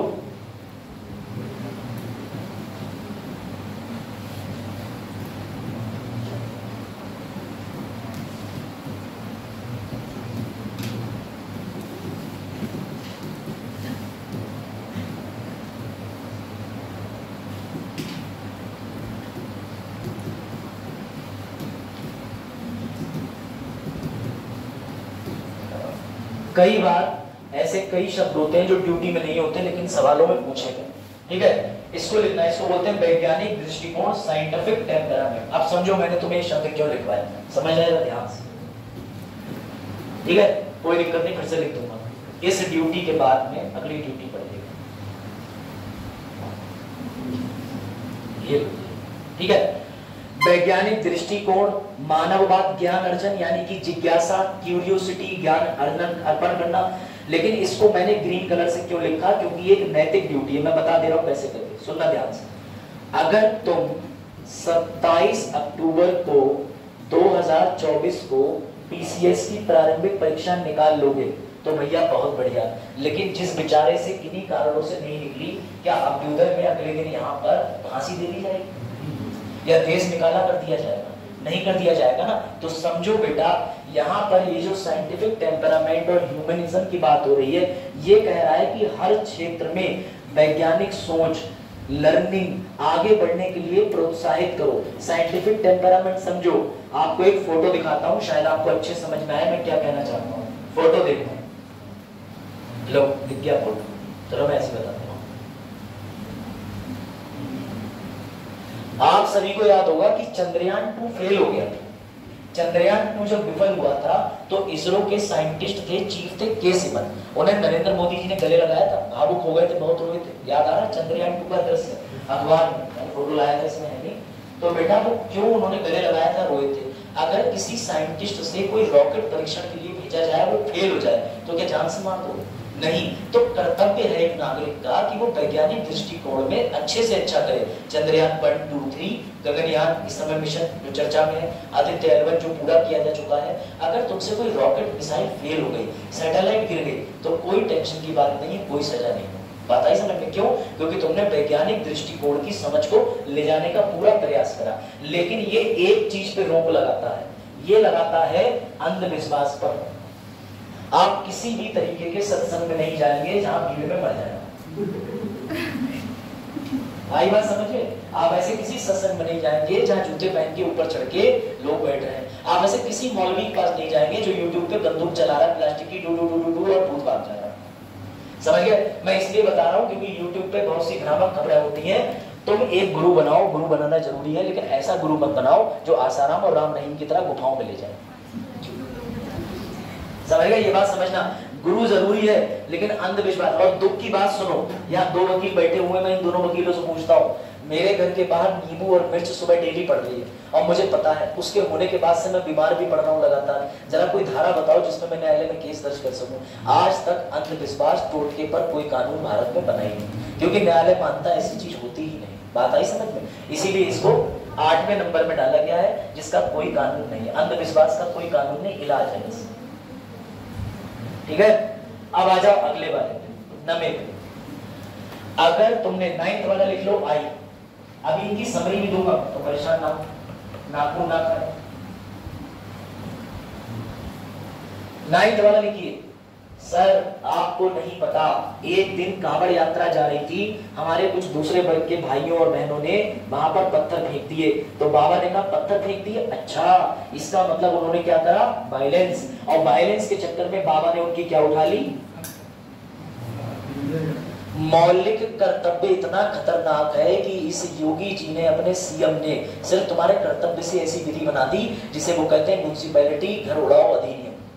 यानी कि जो ये बुलडोजर बाबा की नियम है ना, ये आए तुम्हारे मौलिक कर्तव्य के आई से, कि अगर तुमने हिंसा करने की कोशिश करी, सार्वजनिक संपत्ति को नुकसान पहुंचाने की कोशिश करी, तो मैं तुम्हारी संपत्ति भेज दूंगा। आपने लखनऊ की मेट्रो देखी है? मेट्रो में मैं सफर कर रहा था, उसकी खिड़की पर कोई अंजलि का नाम लिखा हुआ था, लिखा था 9 लाख रुपए जुर्माना, क्योंकि इन्होंने दंगे के समय पर तोड़फोड़, सरकारी जो बस वगैरह थी उसका शीशा तोड़ा होगा, तो उनकी संपत्ति खिंचवा ली गई। कुर्की बोलते हैं इसे, कुर्की। ठीक है, अटैचमेंट सेक्शन 82 सीआरपीसी पुरानी किताब में। तो बेटा याद रखना, अगर तुम फंडामेंटल ड्यूटी को हल्के में ले रहे हो तो तुम योगी जी को हल्के में ले रहे हो, क्योंकि भैया हिंसा का परिणाम हिंसा। अब 10वीं ड्यूटी जो है वो सबसे प्यारी ड्यूटी है। सर कौन सी ड्यूटी है? ये रही भैया। सर ये तो आप ही लग रहा है। हाँ भाई अभी दिखाओ, पढ़ो पहले जरा इसको पढ़ो। इंदिरा गांधी जी की ऐसी ड्यूटी जिसे पढ़ के मुझे हमेशा खुशी होती है। नोट करने से पहले पढ़ लेना, अभी नोट करा दूंगा। व्यक्तिगत सामूहिक गतिविधियों के सभी क्षेत्रों में उत्कर्षता की ओर या उत्कर्ष की ओर बढ़ना। आप जितने बच्चे यहाँ बैठे हैं सबका उद्देश्य होगा मैं रैंक 1 ले आऊं। क्या रैंक 1 20 की आ जाएगी? नीट का परीक्षा थोड़ी है इसमें 67 की आ गई भैया। यूपीएससी है, एक ही AIR 1 बनेगा, एक 2 बनेगा, एक 3 बनेगा। ठीक है, अब ध्यान से समझना। एक दिन पलक की मम्मी ने पलक की डांट लगा दी। कितनी बार कही है तुमसे, तेली पीली भी चली जाती हो और टेस्ट में आ रहा है तुम्हारे 10 में से 1 नंबर, क्या पढ़ाई कर रही हो? तो पलक की मम्मी ने डांटा, लेकिन क्या राष्ट्रपति बुला के पलक को फांसी दे सकते? सर भगवान ना करे दे। तो बेटा नहीं दे सकते, क्योंकि तुम में से जितने लोग एडमिशन लेते हैं बतासे का ठेला भी तो कोई लगाएगा। तो बेटा उसके लिए जो सरकार है वो तुम्हें फांसी थोड़ी ना दे देगी। इसका ये मतलब नहीं बतासे का ठेला लगाने वाला गलत है, लेकिन अभ्युदय जैसी योजना में ज्ञान मिलने के बावजूद भी ना पढ़ पाओ, ये सरकार के नीतियों की हत्या है। तो समझना, इसमें अगर नीरज चोपड़ा ने भाला फेंका और भाला इनका नहीं गया 97 मीटर, इस बार द्वितीय पोजीशन पे आए या फेल हो गए, तो क्या जान से मार दो? नहीं मार सकते ना। तो बेटा ये नैतिक जिम्मेदारी है। अभिषेक मिश्रा का एडमिशन LLM में कराया, ले आए मेडल, नहीं लाते तो क्या घर से निकाल देते? मेरा ये है। ठीक है, T20 जीत गई इंडिया। अगर T20 नहीं जीतती तो तुम क्या करते? थोड़ा बहुत बुरा भला कहते, लेकिन कहीं टीम खत्म थोड़ी ना कर देते। तो बेटा ये वाली जो ड्यूटी है, इस ड्यूटी को याद रखना, ये तुम्हारे ऊपर जिम्मेदारी देती है कि माँ बाप ने पैसा लगाया है तो नंबर बनाओ क्लास में, लेकिन अगर नहीं आ पा रहे हो तो नंबर 2, 3 में भी काम चल जाएगा। इसके लिए तुम्हें कोई सजा नहीं दी जाएगी। ठीक, अब इसके बाद आखिरी ड्यूटी, और वो ड्यूटी मुझसे बेहतर। हाँ ये रहा फोटो, देखो ये रहा, ये जरा फोटो देखो, ये उसकी तरफ प्रेरित करता है, ड्यूटी नंबर 9 की तरफ जो मैंने बताया। ठीक है, 9 भी नहीं 8वीं वाली ये थी कि प्राइम मिनिस्टर नरेंद्र मोदी जी ने हमारे चीफ जो थे इसरो के K7 इन्हें गले लगाया था, क्योंकि भाई चंद्रयान 2 विफल हो गया था। ठीक है, ये न्यूज। अब इस पे भी पत्रकारिता देखो कितनी गंदी है। क्या लिख रहे हैं? लिखना चाहिए था एक भावुक पल, देश की एक बड़ी शक्ति ने देश की दूसरी बड़ी शक्ति को गले लगाया, समझ आता है। क्या लिख रहे हैं? क्या पुरुषों का रोना अच्छा है? क्या पुरुषों को रोना चाहिए? इज इट ओके कि पुरुष रो सकते हैं? अरे भैया बिल्कुल रोते हैं। एक कील घुसेड़ के तो देखो कभी तबीयत से उनके पैर के अंदर, तुमसे ज्यादा रोएंगे। तो इस पे सवाल खड़ा कर दिया कि पुरुष कब रोते हैं, पुरुषों का रोना। ये पत्रकारिता बची है देश के अंदर। क्या छोड़ो, अब आ जाओ आखिरी वाला, ये पढ़ो। यदि माता पिता संरक्षक है 6 वर्ष से 14 वर्ष, ये वही है जो मोहिनी जैन उन्नी कृष्णन केस के बाद आया। 86वां संविधान संशोधन 2002 से इसमें जोड़ा गया। क्यों? क्योंकि माँ बाप बड़ा ही रिलैक्स हो गए थे। उन्होंने कहा सरकार ने मौलिक अधिकार में डाल दिया कि बच्चे की शिक्षा फ्री है, हमारी क्या जिम्मेदारी, हम तो भेजेंगे ही नहीं, बल्ले बल्ले। तो भैया सरकार ने कहा तुम्हारी भी जिम्मेदारी है, तुम्हें भी आना पड़ेगा। वैसे कल एक केस हुआ है मध्य प्रदेश में, बड़ा इंटरेस्टिंग हुआ। उसमें एक प्राइवेट स्कूल था, तुम डीएम हो इसलिए तुम्हारे लिए जरूरी है कि तुम डीएम हो के क्या क्या कर सकते हो। बड़ा मजेदार केस था, इस पे याद आ गया मुझे। मध्य प्रदेश में एक स्कूल है सीबीएसई बोर्ड, सरकारी नहीं है, प्राइवेट है। इस स्कूल में बच्चे पढ़ते हैं और एक 2nd क्लास का बच्चा, उसके पापा को बुक्स लाने के लिए एक पर्ची थमा दी गई, अब भी थमा दी जाती है। इस पर्ची में दुकानदार का नाम लिखा था, पता लिखा था कि इसी दुकान से किताबें लेना। पिताजी पहुंचे, उन्होंने सोचा मैं ठीक है लेके जा रहा हूँ और कोर्स लेने। उन्हें पता है क्या, पूरा कोर्स जो था वो 2500 रुपए का मिलना था। महंगा तो अब भी है, लेकिन बेटा दुख की बात यह है जब उन्होंने कहा कि मेरे पास इतने पैसे नहीं है तो उन्हें 2120 रुपए की एक किताब दे दी गई, मात्र एक किताब 2120 की। अब आदमी पढ़ा लिखा था, तुम्हारी तरह समझदार था, 2120 की। वो चला गया डीएम के पास।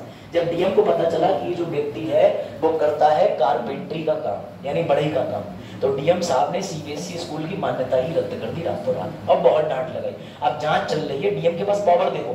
अब जांच डीएम ने क्या कराई, डीएम ने पूरी किताबों का बंडल अपने पास रख लिया। सर क्यों रख लिया, वो तो पढ़ेगा नहीं।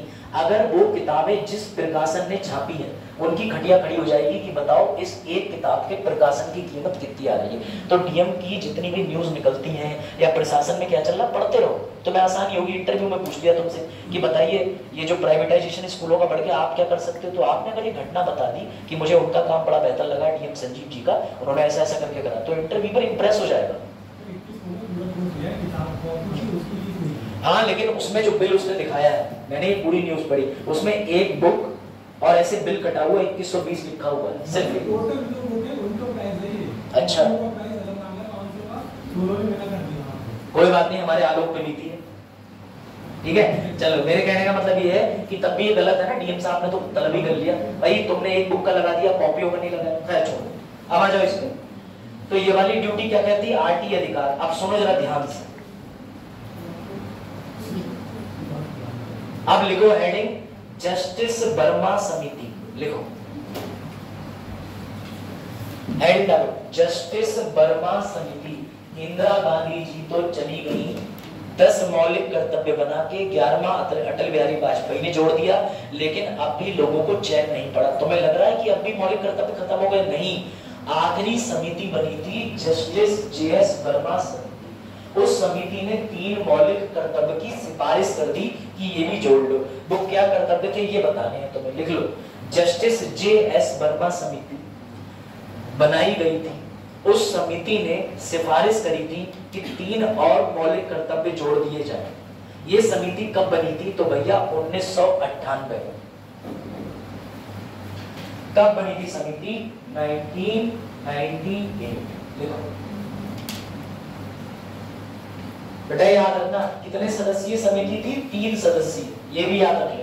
हालांकि कहीं पूछते नहीं है, लेकिन आप मेंस में जब उत्तर लिखोगे तो ऐसे स्टार्ट करना कि 3 सदस्यीय अध्यक्षता में, किसकी? जेएस वर्मा की अध्यक्षता में 3 सदस्यीय समिति का गठन हुआ वर्ष 1998 में। ठीक, किस लिए हुआ था? मौलिक कर्तव्य में अन्य कर्तव्यों की सिफारिश जोड़ने के लिए। इनसे पूछा सरकार ने कि बताओ, तो भैया ये लो इनके कुछ कर्तव्य ये हैं। इन्होंने 3 कर्तव्य सुझाए, साफ राइटिंग में तुम लिख लेना। पहला, टैक्स देने को मौलिक कर्तव्य में जोड़ दिया जाए, लेकिन नहीं जोड़ा गया। अगर जोड़ दिया जाता तो भैया तुम वैसे भी टॉफी खरीदते हो तो टैक्स देते हो, हर टॉफी पर टैक्स देते हो, कितना टैक्स देते तुम?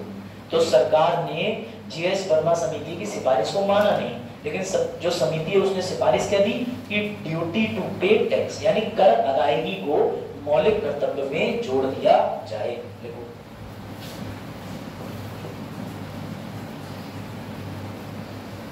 देखा, अगला देखो, अगली ड्यूटी थी अपने से साथ वाले नागरिकों की मदद करना। Duty to help fellow citizen. इसमें केस का नाम भी लिख लो, परमानंद कटारा, सन 2012 का केस, परमानंद कटारा। दूसरी ड्यूटी थी हेल्प फेलो सिटीजन, नागरिकों की मदद करें, केस का नाम लिखो परमानंद कटारा। सूरज, प्रश्न का उत्तर दे। अगर आप रास्ते में घर जा रहे टर्मिनल से, यही गौनिया पे दुर्भाग्यवश कोई एक्सीडेंट हो जाए, कोई व्यक्ति खून से, उसके खून निकल रहा है, बिलख रहा है, तड़प रहा है, क्या आप उसे लेकर के तुरंत जिला अस्पताल जाओगे? बिल्कुल जाएंगे। ईशा, आप भी जाओगे? कोई ऐसा जो नहीं जाएगा? बेटा 2012 से पहले अगर तुम चले जाते ना तो तुम्हें झेलना पड़ता 25,000 का मेरे जैसा महंगा वकील, कोर्ट की फीस, कचहरी, टाइम और एक आरोप जो उसी मृतक के परिवार वाले लगाते कि इसने गैर इरादतन हत्या कर दी बाबूजी की। कैसे? पहले ऐसा होता था कि जब भी कोई व्यक्ति मरा पड़ा है और जब सामने वाला व्यक्ति मदद करता था तो उसके साथ में, क्योंकि जो हॉस्पिटल होते थे वो किसी रगड़े में नहीं पड़ना चाहते थे, वो कहते थे ये व्यक्ति की हत्या करके भी तो ये ला सकता है, तो इस वाले व्यक्ति की पूरी डिटेल नोट करो। अस्पताल में प्राथमिक उपचार नहीं दिया जाता था जब तक पुलिस के पास रिपोर्ट न लिख जाए मौखिक तौर पर या लिखित तौर पर। तो हुआ ये, इस वजह से कई लोग रोड एक्सीडेंट में मर गए, कोई उठाता ही नहीं था। अब सोचो, सूरज ने मदद करी, सूरज को 2 साल से कोर्ट कचहरी के चक्कर लगाने पड़ रहे, फिर से गौनिया पे आए, देखा एक बच्चा पड़ा हुआ है मासूम, मन तो कर रहा है लेकिन क्यों मदद करे? क्योंकि अभी तो एक कोर्ट कचहरी चल रही है, ला लेने के देने, और जब तक कोर्ट केस चलता है तो विदेश नहीं जा सकता। अब ये बच्चा विदेश पढ़ाई करने जाना चाहता है, नहीं जा सकता। तो ध्यान रखना, इस वजह से परमानंद कटारा का सुप्रीम कोर्ट को केस लाना पड़ा।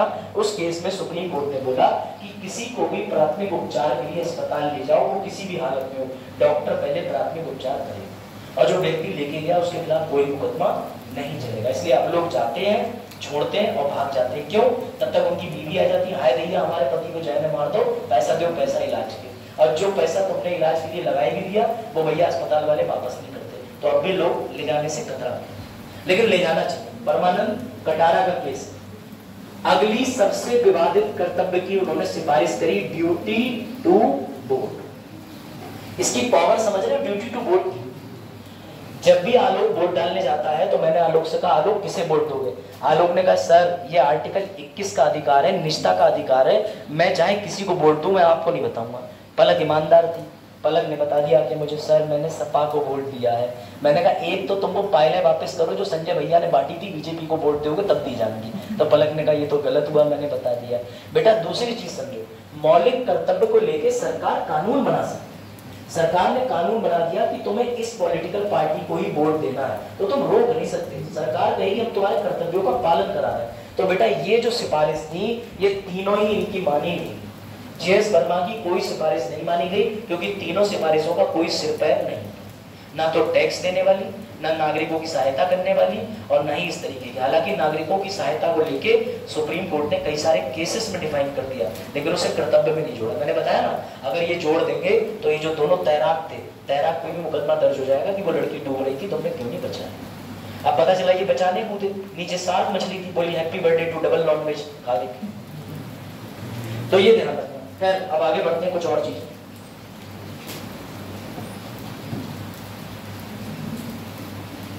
ठीक है, परमानंद कटारा का केस याद रख लीजिएगा, 2012। अब आ जाओ इस पर, ये है जस्ट, इसको देखो जरा, फॉलो करो। अब सारे कर्तव्यों को एक बार आप मेरे साथ नोट कीजिएगा, फिर हम लोग आगे कर्तव्य को पढ़ते हैं, देखते हैं तुम्हें थोड़े बहुत याद हुए या नहीं। बताते जाइएगा आप सभी में से और लिखते चलेंगे, ठीक है। चलो पहले मैं आपसे सवाल पूछूंगा, रो वाइज बताते चलिएगा। बताओगे मौलिक कर्तव्य कौन से अनुच्छेद में पढ़ लेते हैं? अनुच्छेद में, आर्टिकल में, इसीलिए मैंने कहा ध्यान देना, रिपीट होगा, ठीक है, याद रखना। बताओ सूरज, ये कौन से संविधान संशोधन के द्वारा डाले गए? शाबाश, वेरी गुड। किस वर्ष में, किस देश से मौलिक कर्तव्य लिए गए? Very good. आज के समय का रशिया, पहले का यूएसएसआर। मौलिक कर्तव्य संविधान में कौन सी समिति की सिफारिश पर डाले गए थे? ये वाला रो बताएगा। वेरी गुड बेटा, स्वर्ण सिंह। अगली चीज, ये जितने मौलिक कर्तव्य डाले गए थे इनकी टोटल संख्या बताओ, टोटल। वेरी गुड, कितने? 11। ऐसे ही आपको ये सारी चीजें याद रखनी है। अब चलो एंट्री लेते हैं। 51 के ए का जरा ए बताओ, जो कि पहला बनता है। पहला क्या था बताओ? हाँ, किसका? टू अवॉइड बाई, किसका पालन करेंगे?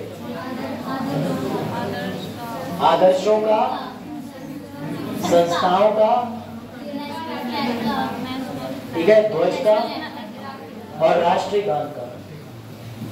अब ऐसे इसको आप मेरे साथ अभी बनाते चलेंगे अपनी कॉपी में। तुरंत इसके आगे लिखिए कि यह नागरिक, नोट्स बनवा रहा हूं, यह नागरिक कर्तव्य है एवं इनके लिए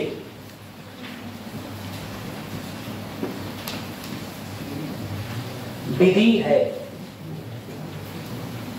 विधि है बेटा, कौन सी विधि है इनके लिए? तो मैं बता दे रहा हूं, नाम लिख लीजिए। National Honour Act 1971। आपको ये भी तो जानना होगा ना, तिरंगे का अपमान ना करो, उसके लिए विधि कौन सी है? और दूसरा इसके साथ प्लस लिखेंगे फ्लैग कोड 2002। और बेटा तुरंत ही इसके बगल में यहां पे लिख लेंगे नवीन जिंदल केस। लिखिए सारी चीजें, आपको याद रहनी चाहिए, नोट मेकिंग।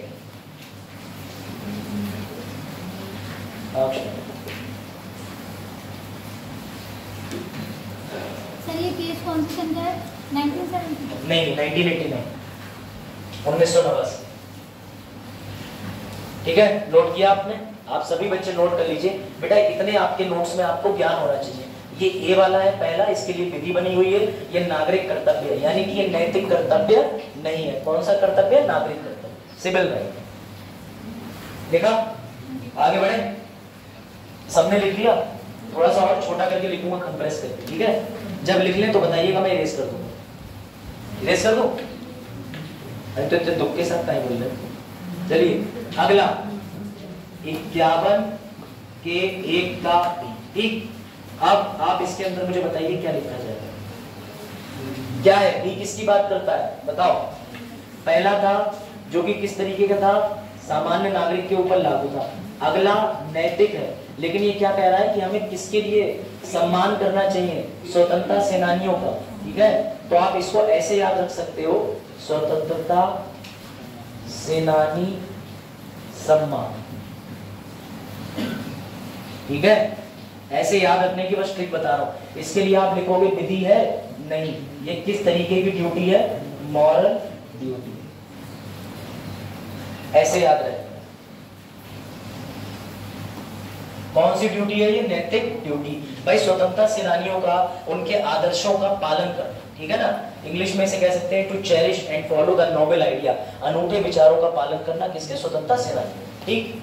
अब अगला लिखो, ठीक। सी वाला पॉइंट, सी वाला क्या था बताओ जरा,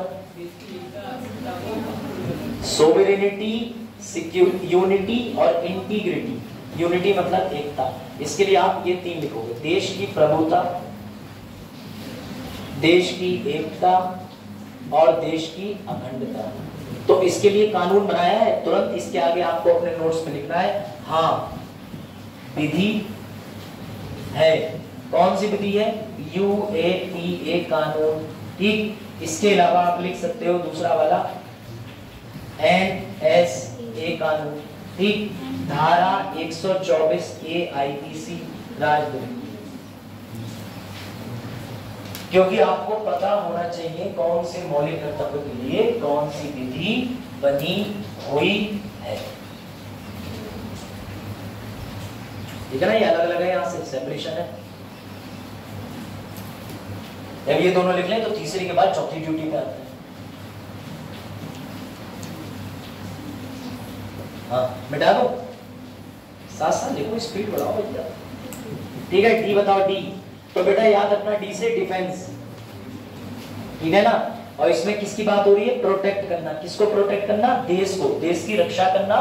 और जब भी सरकार देश की रक्षा करने के लिए बुलाए, to call render services when call upon to do so, जब भी सरकार बुलाएगी सेवाएं देने जाना पड़ेगा। लेकिन ये कौन से नंबर की ड्यूटी है सर, ये 4 नंबर की है। अगर आप नहीं भी जाओगे तो आपका कुछ बिगड़ जाएगा क्या, नहीं। तो इसके लिए लिख दो लॉ नहीं है। ये किस तरीके की ड्यूटी है, मॉरल ड्यूटी, यानी कि नैतिक जिम्मेदारी, नैतिक ड्यूटी, नैतिक दायित्व, है ना। आपकी मर्जी है। एग्जाम्पल कोविड फ्रंटलाइन हेल्पर्स,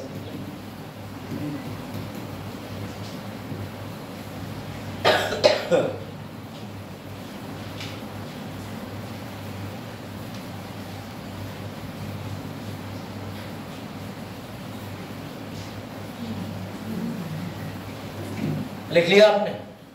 ये आपके पास नोट्स में एक ही चीज नोट होना चाहिए, ठीक है ना। मैं तो नोट्स दे ही दूंगा। उसके बाद अगला लिखिए, इसके बाद किस पे आ गए हम लोग, ई पे।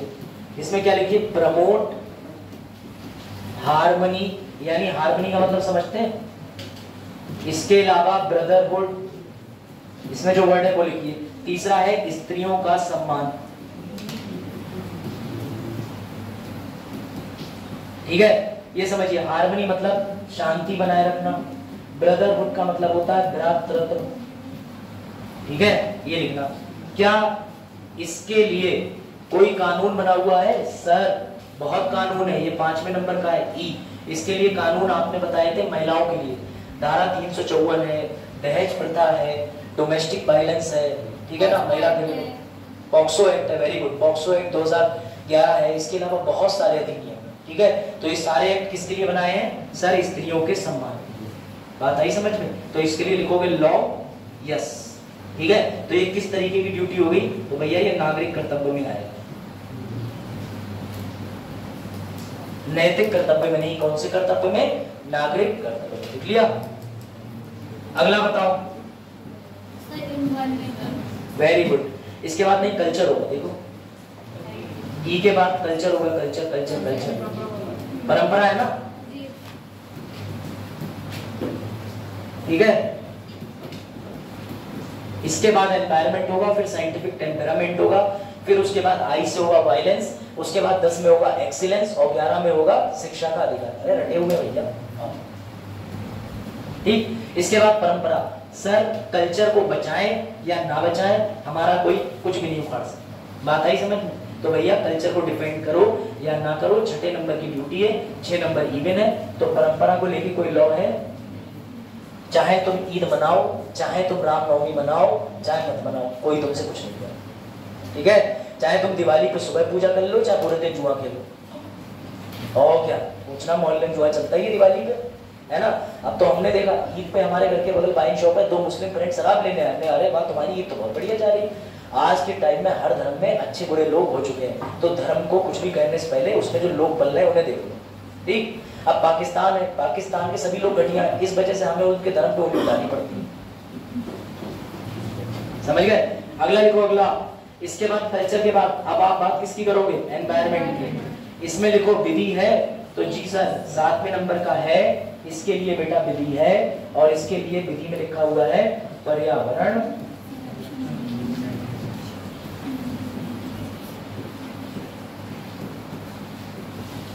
1986। एलएलबी वाले पढ़ते हैं पूरा सब्जेक्ट एनवायरमेंट एक्ट 1986, एलएलबी में सब पढ़ाया जाता है। और जो पीसीएस का सिलेबस है उसमें हिस्ट्री, ज्योग्राफी, इकोनॉमिक्स सब आता है, मतलब पीसीएस का भी पढ़ो, फिर 28 विषय लॉ के भी पढ़ो, ठीक। कोई आएगा तुमसे जनरल से और कह देगा कुछ नहीं आता, तो नए बच्चे लॉ कर रहे हैं उनके लिए बता रहा हूँ, लॉ में ऐसा बहुत सुनने को मिलता है कि लॉ की स्ट्रीम की रिस्पेक्ट बहुत है, लेकिन रिस्पेक्ट डिग्रेड कर रहे हैं बच्चे।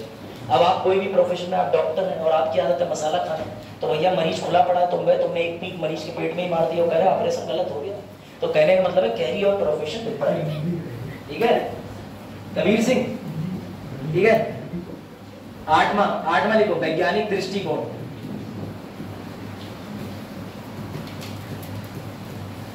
साइंटिफिक टेम्परामेंट, यानी सर हम मिसाइल रॉकेट छोड़ेंगे और पूरा प्रयास करेंगे कि विज्ञान को और आगे ले जाए, अंधविश्वास ना बढ़ाएं, लेकिन अगर उस क्षेत्र में हम सफलता नहीं कर पाए तो प्लीज हमें डांटना मत। तो इसके लिए कोई विधि होगी सर, इसके लिए कोई विधि नहीं है। तो ये किस में आ जाएगा, नैतिक कानूनों में या नैतिक दायित्व में।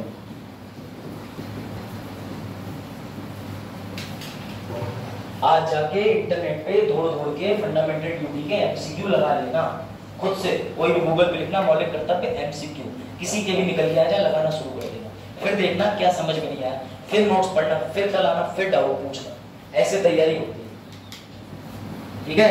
अगला लिखिए, अगला आएगा आई वाला पॉइंट, आई, और इसके अंदर आ जाएगा हिंसा, साथ में आ जाएगा पब्लिक प्रॉपर्टी।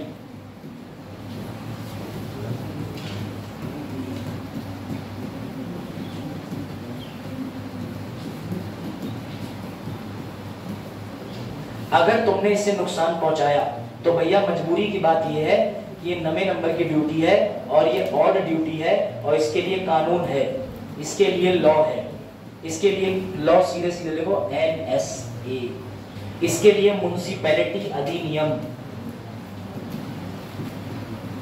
इसके लिए पंचायती राज अधिनियम, जितनी भी संपत्ति है, चकबंदी भी अगर कोई करता है तो उसका भी अलग से एक्ट बना हुआ है कृष्णपाल जी, गुड, वेरी गुड, 1961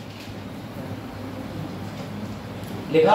तो सर इसके लिए लॉ बना हुआ है, हाँ विधि, यस, ऐसे लिखते चलना वरना भूल जाओगे, मैंने एक ट्रिक भी बनाई है, अभी दिखाऊंगा। लिखो, नोट मेकिंग करो, साफ पन्नों में लिखे, गोबर वाली कॉपी बना लिखे, ये जो ब्लैक वाली होती है गोबर से प्रिंट होता है पेपर, सर गोबर तो अच्छा होता है, देखा, यही जानना था मुझे, जो चीज दिमाग में हो जवाब आई जाती, सही कह रहे, मजाक कर रहा हूँ बेटा, इससे तो अच्छी बात है ना, बस फर्क इतना इसके पेजेस है। चलो भाई, इसके बाद 10वें नंबर की ड्यूटी बताओ, मैं बता दे सर, इसके बाद 10वें नंबर की ड्यूटी है टू स्ट्राइव टुवर्ड्स एक्सीलेंस, यानी हम किसकी ओर बढ़ेंगे, उत्कर्ष की ओर बढ़ेंगे। कौन सी रैंक लाएंगे सर, नंबर 1। लेकिन सर अगर धोखे से नहीं आ पाई तो हम संपर्क कर लेंगे इनसे, न्यूज देख रहे, न्यूज, हाँ, तो कष्ट के लिए खेद है, खेद कर, ठीक है बेटा। हुआ क्या, अभी पूजा खेदकर जी इसलिए छाई हुई है एक तो ये होता है कि तुम विकलांग सर्टिफिकेट फर्जी बनवा लो, लेकिन तुम किसी और का विकलांग सर्टिफिकेट में नाम ही अपना डाल लो। सर मम्मी पापा का नाम भी चेंज किया था। मम्मी पापा भी बदल लिए।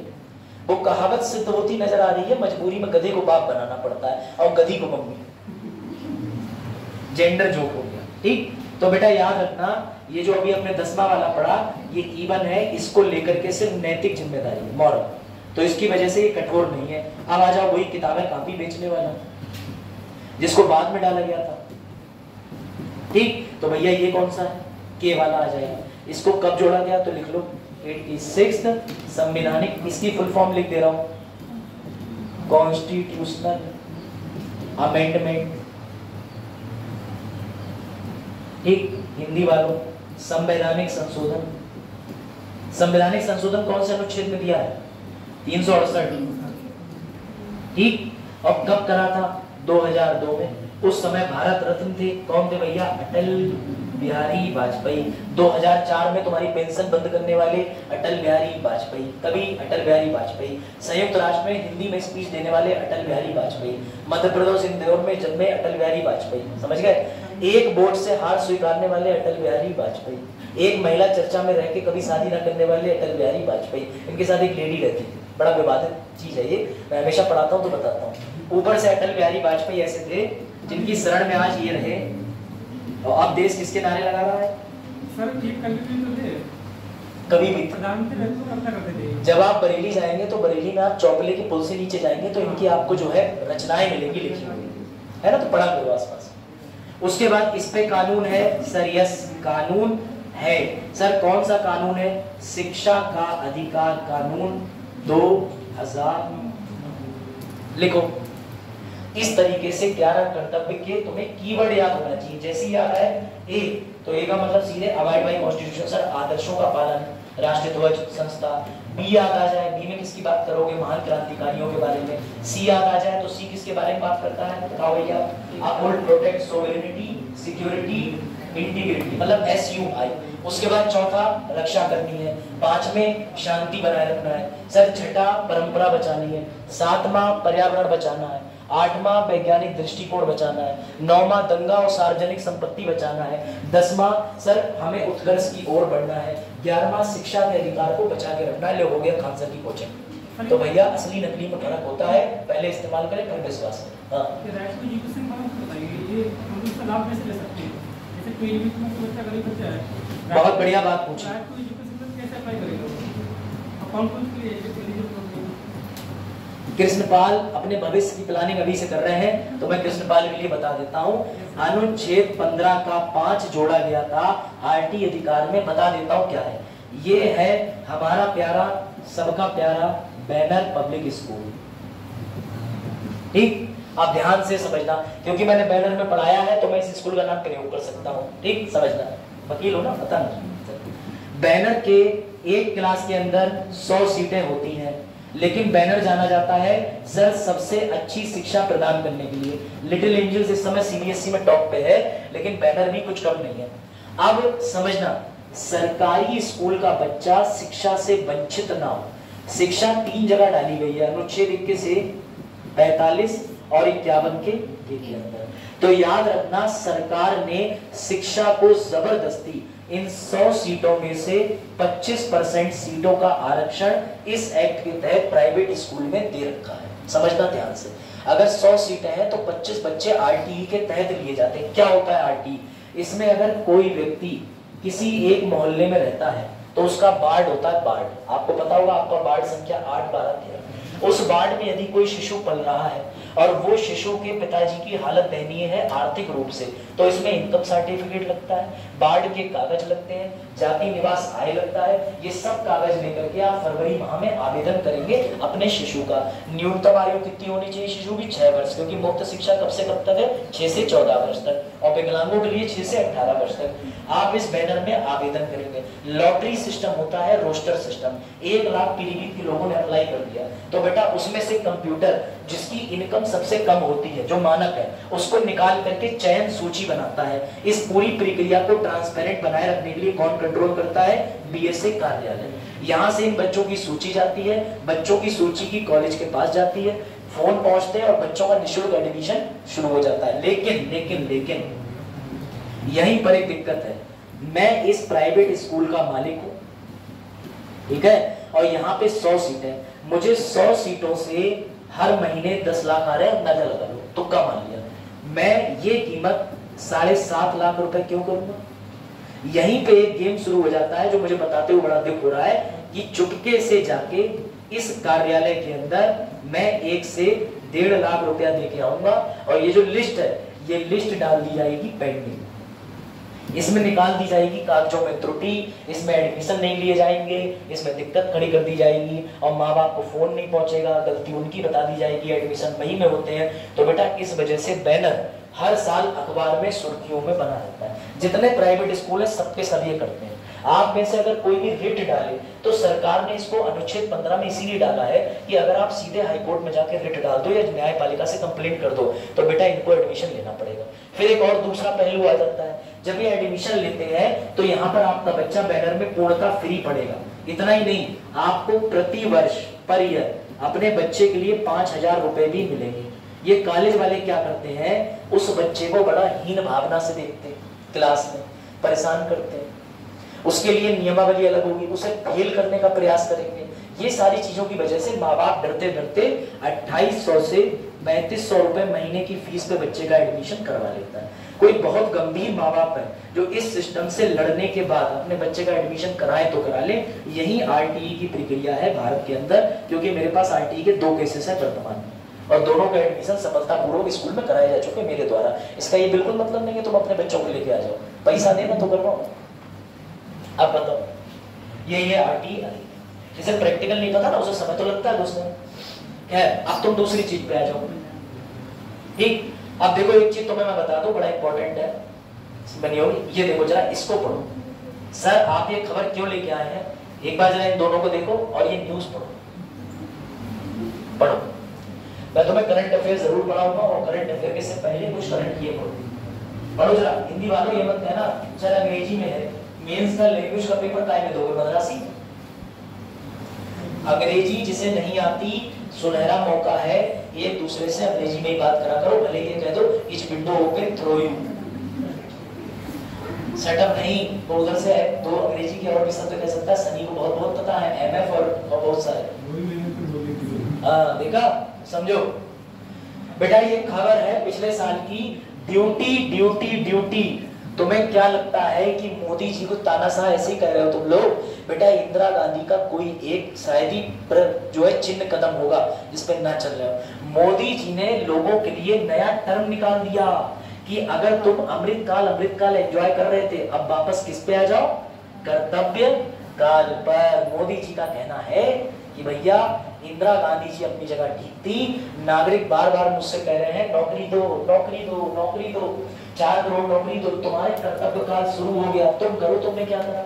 लगाओ स्वच्छ भारत अभियान, लगाओ वैक्सीन, जाओ स्कूलों में जाओ पढ़ाओ। क्यों? क्योंकि तुम मोदी जी से मानने गए अगर नौकरी और धर्म परिवर्तन पे हो तो मोदी जी कहेंगे कर्तव्य काल चल रहा है, अमृतकाल 75 वर्ष में पूरा हो रहा था, कर्तव्य काल अभी से चल रहा है। इसीलिए लोगों की स्पीच सुनना पढ़ना बहुत जरूरी है। इनके जो सचिव है उनका नाम है पीके मिश्रा, बता चुका हूँ, इस समय 13वें नंबर के सचिव है, इन्हीं के मेन प्रिंसिपल सचिव है मिश्रा जी। और मिश्रा जी राय देते हैं ये सब फालतू चीजें बोलते रहो, मतलब दिखाते रहो कि देखो। तो एक आईएएस पढ़ा लिखा होता है और वो आईएएस जाकर के इन्हें गाइड करता है, तभी इनकी स्पीच तैयार होती है और वही स्पीच बक देते हैं, वरना इन्हें पता डीपीएसपी क्या, इन्हें पता फंडामेंटल ड्यूटी क्या। बात समझे?